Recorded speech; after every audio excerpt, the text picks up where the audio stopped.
আমি আমসর আজির সভাপতি রেজাউল করিম সরকার ডাঙরিয়াক আমি আমার তরফৰ পৰা আন্তৰিক শুভেচ্ছা কৃতজ্ঞতা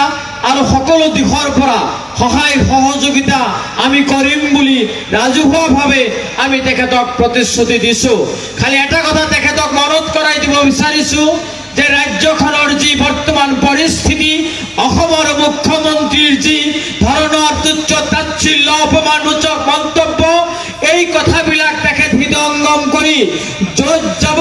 তাতেই যাতে ৰাজ্যখনৰ মুখ্যমন্ত্ৰী হিমন্ত বিশ্ব শৰ্মাই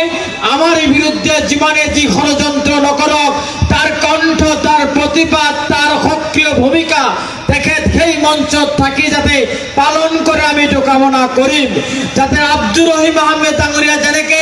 আমচুৰ সভাপতি পদ এৰি আজি বিধানসভাত নিৰ্বাচিত হৈ বিধায়ক হিচাপে আজি এইখন সভাত উপস্থিত আছে, আমিও বিচাৰো যে ৰেজাউল করিম সরকার ডাঙৰীয়া আমচুৰ মঞ্চ এৰি কাইলৈ তেখেত অনাগত বিধানসভা নিৰ্বাচনত এজন বিধায়ক হিচাপে নিৰ্বাচিত হৈ বিধানসভাৰ ভিতৰত যাতে তেখেতৰ বলিষ্ঠ কণ্ঠ, বিধানসভাৰ বাহিৰতো যাতে তেখেতৰ বলিষ্ঠ কণ্ঠ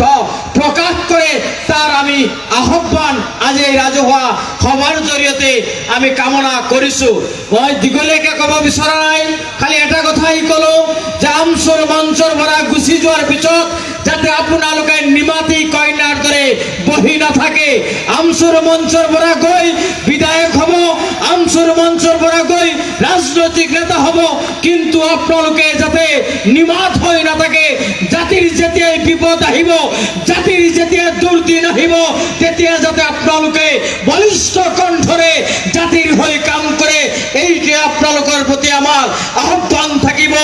আমচুৰ মঞ্চৰ পৰা গৈ বিভিন্ন সময়ত বিভিন্ন মানুহে ৰাজনৈতিক নেতা হৈছে, কিন্তু আমাৰ দৃষ্টিগোচৰ হয় সেই নেতাসকলে যেতিয়া বিধানসভাৰ ভিতৰত কথা নকয়, বিধানসভাৰ বাহিৰত যেতিয়া কথা নকয়, তেতিয়া আমাক প্ৰশ্ন টুৱাই, আঙুলি টুৱাই আমচুৰ নেতাসকলক বিভিন্নজনে তুচ্ছ তাচ্ছিল্য কৰে। যে আমচুৰ নেতাসকলে আমচুৰ মঞ্চত থকা সময়ত যিমান বলিষ্ঠ কণ্ঠৰে কথা কয়, আমচুৰ মঞ্চ এৰি দিয়াৰ পিছত তেওঁলোকে বলিষ্ঠভাৱে সেই কণ্ঠটো তেওঁলোকে নিদিয়ে, সেই উদাত্তভাৱে সক্ৰিয় ভূমিকা পালন নকৰে। তাৰ কাৰণে মই রেজাউল করিম সরকার ডাঙরিয়ালৈ আহ্বান জনালো, অনুরূপ ধৰণে আব্দুর রহিম আহমেদ ডাঙরিয়ালৈ মই এই আহ্বান জনালো।